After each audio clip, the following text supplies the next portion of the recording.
Hello बच्चों, आज हम रेशनल नंबर पढ़ाऊंगा। ठीक है, आराम से पूरा वीडियो देखिएगा, आपको सभी चीजें क्लियर हो जाएंगी। ठीक है, आराम से देखिएगा। सबसे पहले हम देखते हैं कुछ इक्वेशंस के साथ। ये आपका x प्लस 11 इक्वल टू 23 लिखा हुआ है। तो यहाँ पे जो आपकी x की वैल्यू कितनी आएगी, 12 आएगी। ये जो 12 है आपका नेचुरल नंबर है। क्या है? ये आपका नेचुरल नंबर है। ठीक है, तो इससे क्लियर होता है, जैसा आप जानते हैं इससे क्या होता है, हमारा नेचुरल नंबर क्या होता है, काउंटिंग नंबर। जैसे आप किसी की काउंटिंग करते हो, जैसे क्लास में कितने बच्चे हैं या कितने नंबर ऑफ फल्स फ्रूट्स हैं, कितने नंबर ऑफ पेंसिल हैं, तो ये सब क्या होता है, हमारा नेचुरल नंबर होता है। नेचुरल नंबर की स्टार्टिंग कहाँ से होती है, 1 से होती है। 1 2 3 4 5, ये डॉट डॉट डॉट इनफाइनाइट तक जाता है, मतलब बहुत बड़ी नंबर। ठीक है, जिसको हम काउंट नहीं कर सकते, जिसको हम राइट नहीं कर सकते, उसको इनफाइनाइट कहते हैं, जैसे इन्फिनिटी। होल नंबर क्या होता है, हम आपको एक इक्वेशन और देते हैं, जैसे x प्लस 11 लिखा है इक्वल टू 11। यहाँ पे जो हमारी x की वैल्यू आएगी, यहाँ पे जो हमारी x की वैल्यू आएगी वो x इक्वल टू 0 आएगा। x इक्वल टू क्या आएगा, 0। अब ये हमारे 0 क्या है, x बराबर 0 आ गया, तो ये क्या हो गया, हमारा होल नंबर हो गया। ठीक है, तो इससे ये क्लियर होता है हमारा होल नंबर क्या होता है, 0 1 2 3। बेसिकली हम ये भी कह सकते हैं कि अगर हम नेचुरल नंबर के आगे 0 लगा देते हैं तो वो जो ग्रुप ऑफ नंबर्स होगा वो हमारा होल नंबर कहलाएगा। ठीक है, होल नंबर के बाद हम आते हैं इंटीजर पे, नेक्स्ट टॉपिक।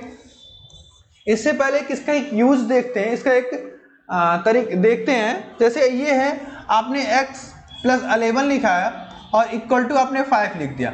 यहाँ पे जो x की वैल्यू आ गई -6। क्या यह नेचुरल नंबर है? नहीं। क्या यह होल नंबर है? नहीं। अब ये जो हमारा बना, ये हमारा इंटीजर है। क्या है? हमारा इंटीजर है। तो हम कह सकते हैं माइनस नेगेटिव एंड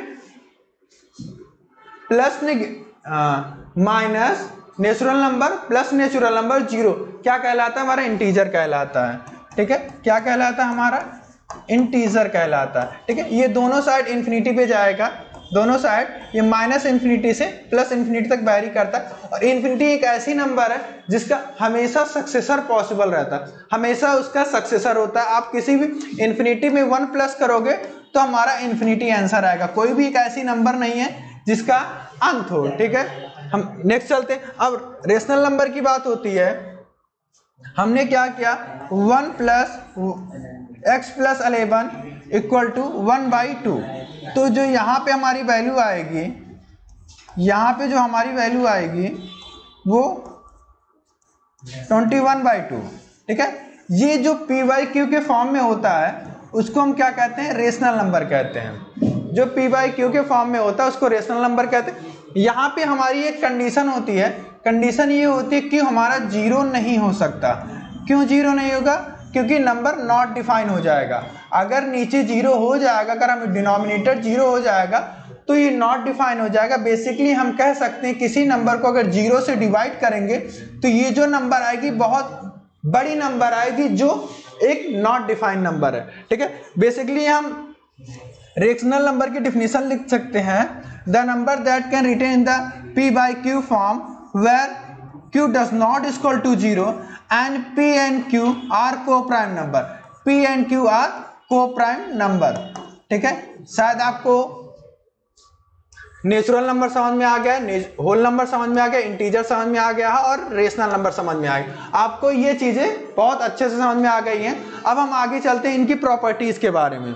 ठीक है, रेशनल नंबर की प्रॉपर्टीज के बारे में सबसे पहले हम बेसिक जान लेते हैं प्रॉपर्टीज के बारे में। सबसे कम्युनिटेटिव प्रॉपर्टी ये बताता है, अगर हम किसी दो नंबर को ऐड कर रहे हैं तो उनका पैटर्न कुछ भी हो, उनका जो रिजल्ट आएगा, उसका जो वैल्यू आएगा, आंसर आएगा, वो हमेशा इक्वल आएगा।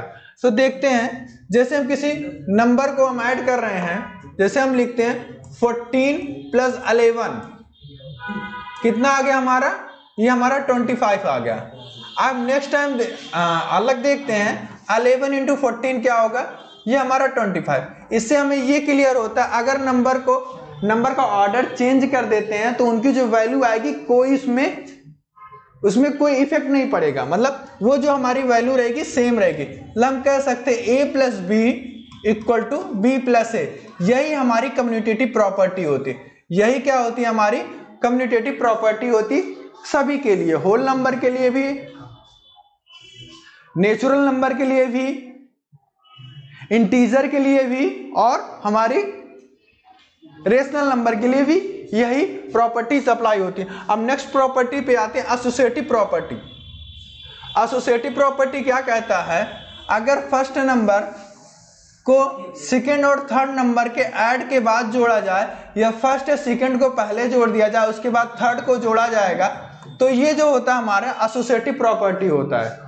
ये कौन सी प्रॉपर्टी होती है, हमारी एसोसिएटिव प्रॉपर्टी होती है। अगर फर्स्ट नंबर को हम बाद में जोड़ते हैं, पहले हम सेकंड और थर्ड नंबर को जोड़ देते हैं, ये वही आंसर आएगा जो हम फर्स्ट और सेकंड को पहले जोड़ देते हैं, लास्ट में थर्ड नंबर को जोड़ते हैं, वही आंसर आएगा।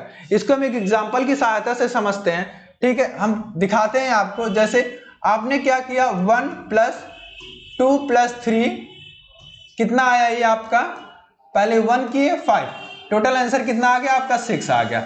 फिर आप क्या करते हैं 1 प्लस 2 कर देते हैं और लास्ट में 3 करते हैं, तो आपका 3 प्लस 3 क्या आया 6। तो ये क्या हुआ, जो इसका आंसर हुआ अनचेंज्ड हुआ। तो ये कह सकते हैं हमारी जो वैल्यू आती है एसोसिएटिव प्रॉपर्टी में वो सेम आती है, ठीक है। होल नंबर के केस में और होल नंबर के केस में, रेशनल नंबर के केस में, ठीक है, इसमें क्या आती है हमारी वैल्यू सेम आती है, ठीक है। अब देखते हैं हम डिस्ट्रीब्यूटिव प्रॉपर्टी। डिस्ट्रीब्यूटिव प्रॉपर्टी क्या होता है, a मल्टीपल ब्रैकेट में b plus C equal to a multiple b plus a multiple c, ठीक है। बेसिकली क्या किया गया है, हमारा a को पहले फर्स्ट वाले नंबर से मल्टीप्लाई किया गया, फिर नेक्स्ट a को c से मल्टीप्लाई किया गया। ये बहुत ही इंपॉर्टेंट प्रॉपर्टी है, ये आपके 10-12 तक ये प्रॉपर्टी आपकी अप्लाई होगी, बहुत इंपॉर्टेंट प्रॉपर्टी।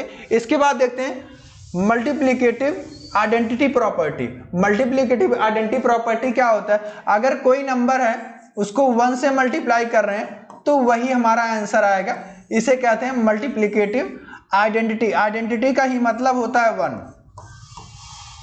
ठीक है। आइडेंटिटी का मतलब ही होता है 1, ठीक है। यहां पे लिखा एडिटिव इनवर्स प्रॉपर्टी, इनवर्स मतलब उल्टा प्रॉपर्टी, ठीक है।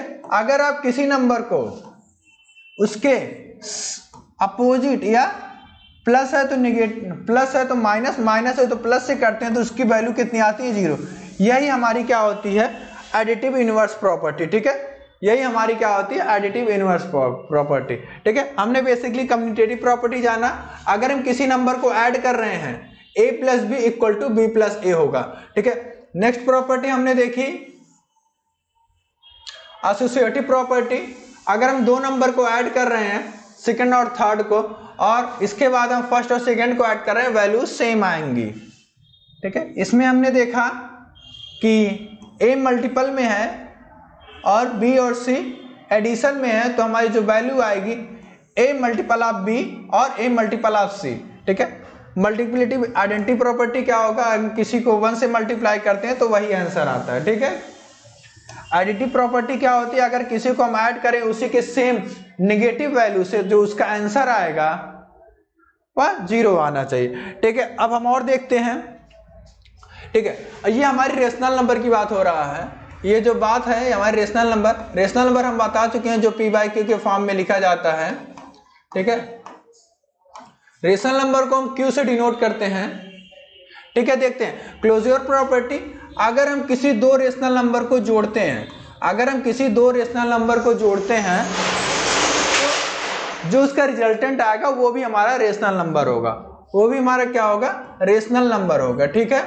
अगर हम किसी दो रेशनल नंबर को सब्ट्रैक्ट करते हैं तो वो भी क्या होगा हमारा रेशनल नंबर होगा, ठीक है। अगर हम किसी दो रेशनल नंबर को मल्टीप्लाई करते हैं तो हमारा वो भी क्या आएगा एक रेशनल नंबर ही आएगा, क्या आएगा हमारा वो भी एक रेशनल नंबर आएगा, ठीक है। देखते हैं कम्यूटेटिव प्रॉपर्टी क्या होती है। अगर हम किसी दो रेशनल नंबर को ऐड करते हैं a plus B equal to B plus A, तो उसकी वैल्यू क्या आएगी, सेम आएगी।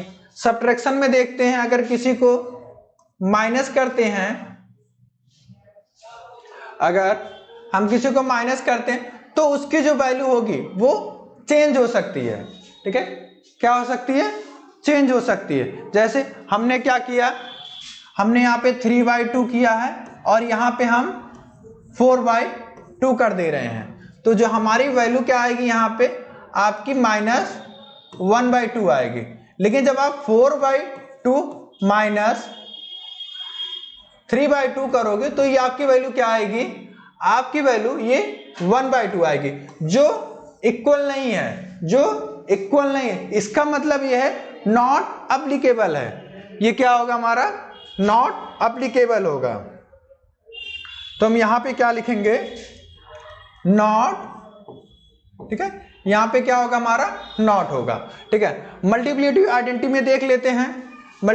अगर हम किसी दो नंबर को मल्टीप्लाई करते हैं तो उसकी वैल्यूज इक्वल आएंगे। जैसे हम करके दिखाते हैं, 3/2 मल्टीप्लाई 4/2, ये क्या आएगा आपका 12/4। अब हम अगेन करते हैं, ये आपने देख लिया। अब हम करते हैं 4/2 इंटू 3/4, इसकी वैल्यू क्या आएगी हमारी, सेम आएगी। तो हम कह देंगे इसमें ये अप्लीकेबल है। ठीक है, एसोसिएटिव प्रॉपर्टी देख लेते हैं। एसोसिएटिव प्रॉपर्टी क्या होता है हमारा, अगर हम किसी सम कर रहे हैं तो ये हमारा इक्वल आएगा। ये हमने देखा है, तो क्या होगा a प्लस बी प्लस सी। ठीक है, ये हमारी प्रॉपर्टी होगी। ठीक है, नेक्स्ट देखते हैं, सेम केस इसमें भी अप्लाई होगा। ये भी नॉट था तो ये भी नॉट है, मतलब ये भी अप्लीकेबल नहीं होगा। ठीक है, अब मल्टीप्लिकेशन में देखते हैं, मल्टीप्लिकेशन में ये हमारा परफेक्ट होगा, ये हमारा अप्लाई होगा। इसमें पहले हम फर्स्ट और सेकंड को, पहले हम सेकंड और थर्ड को मल्टीप्लाई कर रहे हैं, उसके बाद फर्स्ट और सेकंड को मल्टीप्लाई कर रहे हैं, लास्ट में फर्स्ट या थर्ड को मल्टीप्लाई कर रहे हैं, तो उसके वैल्यू क्या आएंगे हमारे, इक्वल आएंगे। ठीक है, लास्ट देखते हैं डिस्ट्रीब्यूटिव प्रॉपर्टी। ये बहुत इंपॉर्टेंट है, ये बहुत ही ज्यादा इंपॉर्टेंट है, b प्लस सी। ठीक है, और इसमें देखते हैं a इंटू बी माइनस सी, ये दोनों में अप्लीकेबल है। अब इसका आंसर क्या आएगा, ये a into B plus a into C. ठीक है, ये बहुत इंपॉर्टेंट है, ये हमारा। ठीक है, ये क्या होगा, a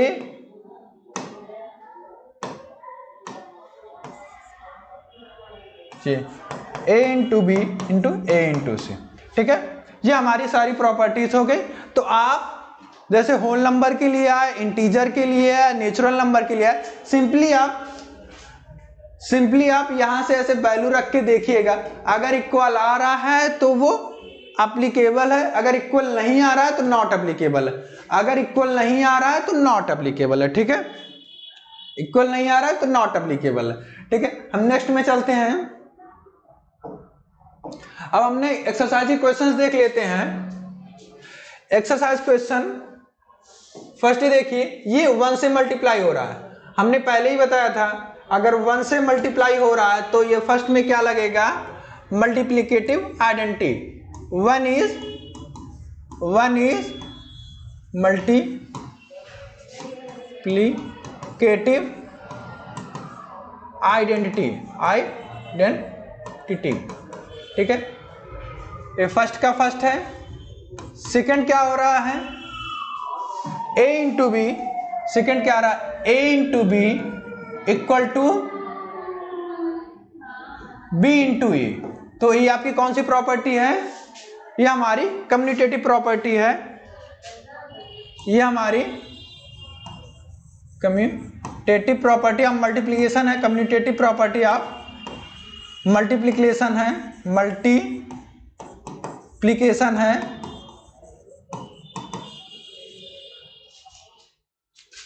लास्ट में देखते हैं थर्ड वाला क्वेश्चन, दोनों मल्टीप्लाई हो गए, क्या हो जा रहा है, 1 हो रहा है। ठीक है, दोनों मल्टीप्लाई होके क्या हो जा रहा है, 1 आ रहा। तो ये क्या है बेटा हमारा थर्ड वाला मल्टीप्लिकेटिव।